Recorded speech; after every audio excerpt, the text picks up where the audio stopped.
राजधानी रांची से ही है। राज्यसभा के चुनाव को लेकर एनडीए बिल्कुल सतर्क नजर आ रहा है। होटल रेडिशन ब्लू में तमाम विधायकों को ठहराया गया है। 24 में से केवल 23 विधायक के पहुंचने का दावा है। होटल के 32 कमरों में ठहरने का इंतजाम भी किया गया है।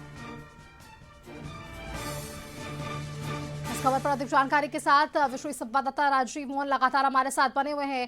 राजीव जी, झारखंड के इस पूरे चुनाव ने सरगर्मी और भी तेज कर दी है, क्योंकि एक तरफ महागठबंधन के तमाम विधायकों का जुटान, तो दूसरी तरफ एनडीए के विधायकों को एकजुट करने की कोशिश हो रही है। लेकिन अब भी मैंने कहा भी पिछले दिनों लगातार आपसे जब भी बात हो रही है, एक एक विधायकों की उपस्थिति मायने रखती है, क्योंकि यहाँ सीट की पूरी फेरबदल हो जाएगी अगर एक भी आंकड़ा दूसरी तरफ गया तो। 24 में से सिर्फ 23 विधायक वहां पर पहुंचने का दावा हो रहा है। जो एक विधायक रहे, जो नदारद रहने की सूचना मिल रही है, वो कौन है, कितना संपर्क उनसे हो पा रहा है, किस तरह से, क्योंकि तमाम समीकरण बैठाने की कोशिश हो रही है।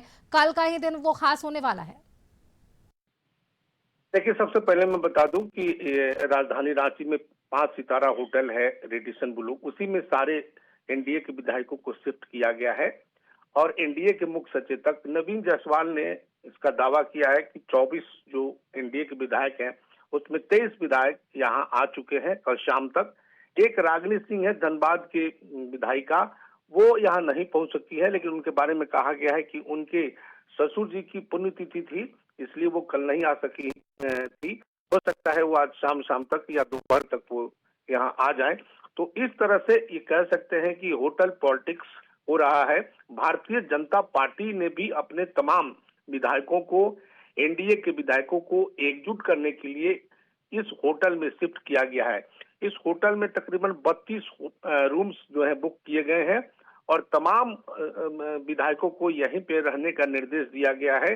कहा यह गया कि जो कल जो है वोटिंग होनी है, 18 जून को वोटिंग होनी है, तो उस वहां सीधे ये लोग इस होटल से वहां पहुंचेंगे।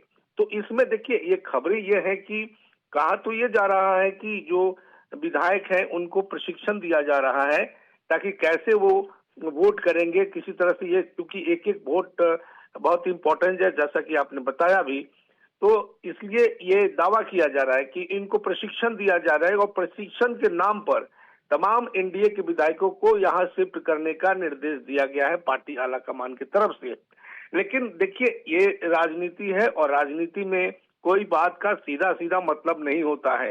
राजनीति में वही बात बताई जाती है जो वो चाहते हैं, लेकिन बहुत जो खबरें हैं वो छुपाई जाती है। तो छुपी हुई खबरें यही है कि कहीं न कहीं भारतीय जनता पार्टी को इस बात का संदेह है कि कहीं हो सकता है उनके विधायक कहीं टूट न जाए, कहीं क्रॉस वोटिंग न हो जाए।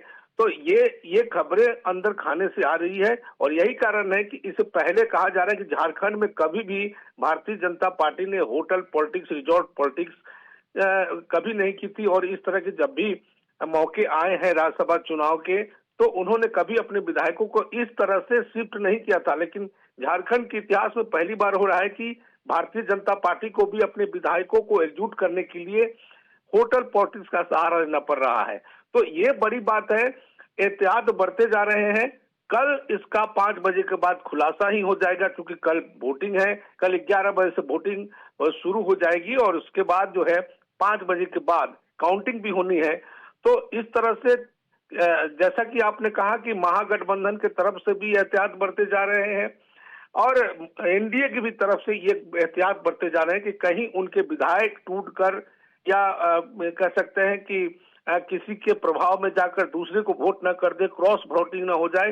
ये दोनों तरफ से एहतियात बरती जा रहे हैं और यही कारण है कि इन लोगों को रेडिसन ब्लू होटल में शिफ्ट किया गया है। तमाम सुविधाएं दी गई है और नेता प्रतिपक्ष बाबूलाल मरांडी पूरा मोर्चा संभाले हुए हैं और कहा यह जा रहा है कि जो तमाम विधायक हैं वो यहीं रहेंगे।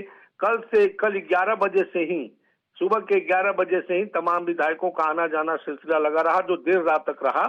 उसके बाद आज भी जो है वहां तमाम विधायकों को अंदर शिफ्ट किया गया है और उन लोगों से अंदर में क्या इन्हें एकजुट रखने की कोशिश जो है वो तमाम विधायकों को रखने की कोशिश की जा रही है। बहुत शुक्रिया आपका हमारे साथ जुड़ने के लिए, तमाम जानकारियां साझा करने के लिए। वक्त फिलहाल एक छोटे से ब्रेक का है, जल्द लौटेंगे।